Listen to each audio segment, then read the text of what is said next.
আজকে আমাদের জমি থেকে একবারে টাটকা পুঁই শাক তুলে নিচ্ছি। আর পুঁই শাকের একটা রেসিপি আপনাদের সঙ্গে শেয়ার করব। খুবই সহজ, খুব তাড়াতাড়ি হয়ে যাবে, তবে খেতে কিন্তু দারুণ লাগে। আর এখন কতদিন থেকে টানা বৃষ্টি হচ্ছে, সব সবজিগুলো কিন্তু নষ্ট হয়ে যাচ্ছে। আমাদের পুঁই শাকের বাগানটাও দেখুন অনেকটাই নষ্ট হয়ে গেছে। ভাবলাম এখান থেকেই কয়েকটা তুলে নিয়ে আজকে রান্নাটা করে নিচ্ছি।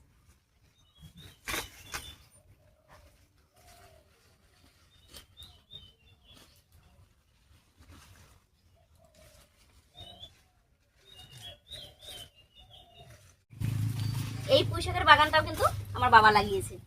পাশেই আছে পাট শাক, কিন্তু এত বৃষ্টি হচ্ছে, টানা বৃষ্টিতে একেবারে পাট শাকগুলো নষ্ট হয়ে গেছে। লাউ শাক, কুমড়ো শাক সবই প্রায় নষ্ট হয়ে যাচ্ছে।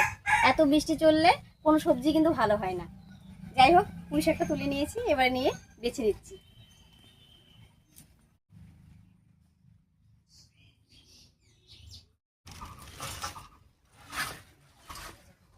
পুঁই শাকটা তুলে নিয়ে এলাম, এবারে কেটে নিচ্ছি। আজকে রান্নার জন্য পুঁই শাকে এই ডাঁটা পাতা সবই কিন্তু নেব। আর রান্নাটা খুবই সহজ, তেমন কিছু ঝামেলা নেই, আর তাড়াতাড়ি হয়ে যাবে। তবে গরম গরম ভাতের সঙ্গে খেতে কিন্তু দারুণ লাগে।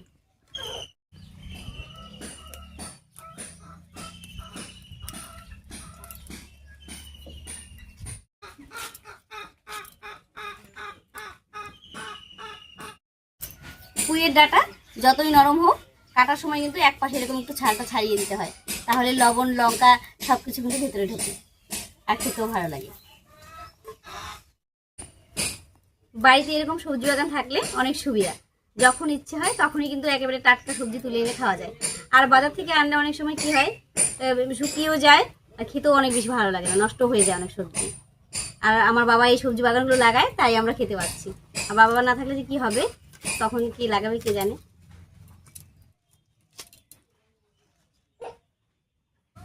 শাকটা বেছে নিয়েছি, এবারে পরিষ্কার করে ধুয়ে নেব।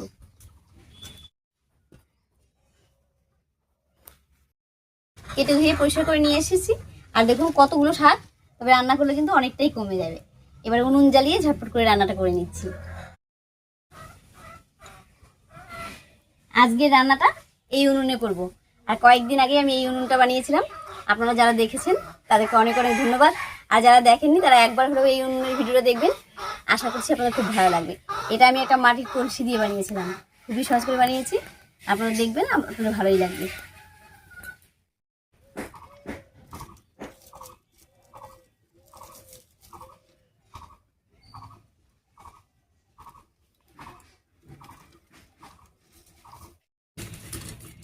তোলা উনুন এমনিতে ভালো, যে কোনো জায়গায় যে কোনোভাবে সরিয়ে সরিয়ে রান্না করা যায়। তবে এটার একটাই অসুবিধা, এই যে লাকড়ি দেওয়ার সময় কিন্তু পড়ে যায়, একটু ঠেকনা না দিলে থাকে না। তো আমি একটা মিল্কিন বসিয়ে দিচ্ছি, আর অসুবিধা হবে না। আর আপনারা যদি চান এরকম উনুন বানিয়ে একটু এত পর্যন্ত মাটিতে গর্ত করে বসিয়ে দিলে রান্না করতে সুবিধা হবে। উনুন জ্বালিয়ে কড়াই বসিয়ে দিয়েছি, এবারে ফোড়নের জন্য কড়াইয়ে সরষের তেল দেবো।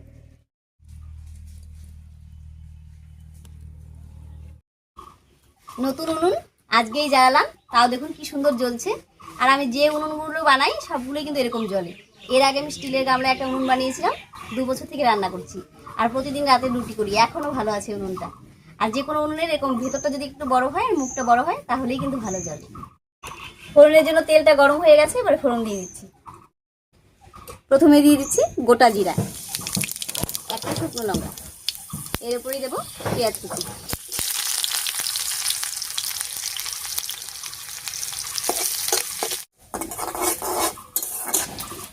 ফোড়নটা ভাজা হয়ে গেছে, এবারে শাকটা দেবো।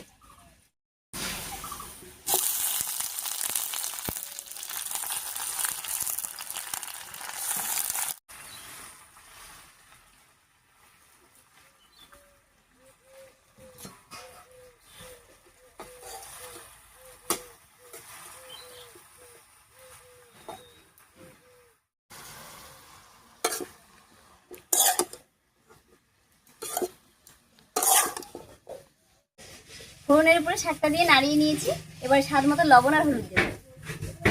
দিয়ে দিচ্ছি লবণ, আর দেবো সামান্য একটুখানি হলুদ।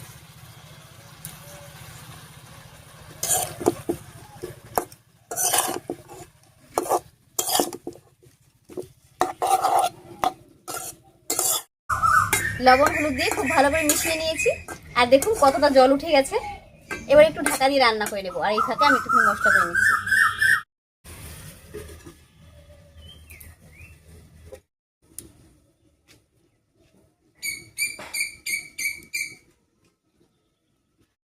মশলার মধ্যে নিয়েছি 3-4 কোয়া রসুন, নিয়েছি 1 চামচ মতো কালো সর্ষে, আর সঙ্গে দিয়েছি 2টো কাঁচা লঙ্কা। আর এই লঙ্কাগুলো ঝাল, তাই আমি 2টো দিয়েছি। একসঙ্গে করে বেটে নেব।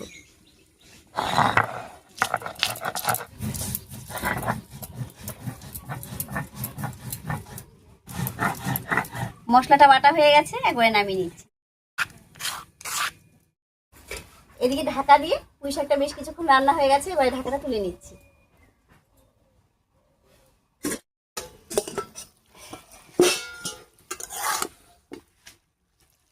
পুঁই শাকটা বেশ কিছুক্ষণ রান্না হয়ে গেছে, আর দেখুন অনেকটা নরম হয়ে গেছে, একেবারে কচি ছিল ডাটাগুলো, নরম হয়ে গেছে।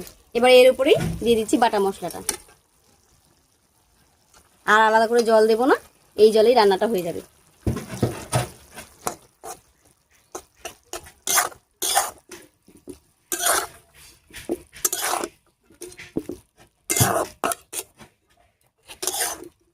শাকটা খুবই কচি ছিল, তাই আর আলাদা করে জল দিইনি। শাক থেকে যে জল উঠেছিল সেই জলেই কিন্তু রান্নাটা হয়ে গেছে। আর আপনাদের শাকগুলো যদি একটু শক্ত থাকে তাহলে কিন্তু একটু জল দিতে পারেন, মশলাটা দিয়ে, মশলা বাটা জলটা দিয়ে তারপর রান্না করে নিন। আমার শাকটা একদম রান্না হয়ে গেছে, এবার কাঁচা সরষের তেল ছড়িয়ে নামিয়ে নিচ্ছি।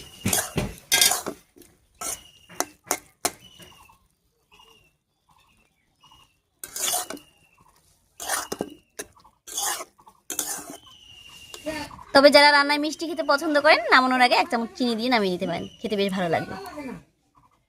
নতুন উনুনে খুব সহজ এবং ছোট্ট করে একটা রেসিপি আজকে আপনাদের সঙ্গে শেয়ার করেছি।